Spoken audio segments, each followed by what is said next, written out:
ایک ہے آپ کی ضرورت اور ایک ہے آپ کا مقصد۔ کام تب خراب ہوتا ہے جب آپ اپنے مقصد پہ ضرورت کو ترجیح دے دیتے ہیں۔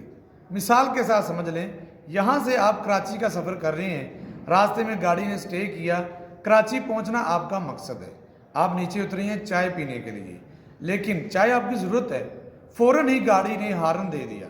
اب اگر آپ یہاں چائے پینے کے لیے بیٹھ جائیں اور گاڑی چھوڑ دیں تو پھر آپ سے بڑا بیوقوف کوئی نہیں، کیوں؟ آپ نے ضرورت کو مقصد پہ ترجیح دی ہے۔ لیکن اگر آپ اپنا مقصد پکڑ لیں گے تو چائے آپ کو آگے بھی مل جائے گی۔ اسی طرح سے دنیا کمانا یہ آپ کی ضرورت ہے، اور اس دنیا میں رہتے رہتے آخرت کا بنانا اور اللہ کو راضی کرنا یہ آپ کا مقصد ہے۔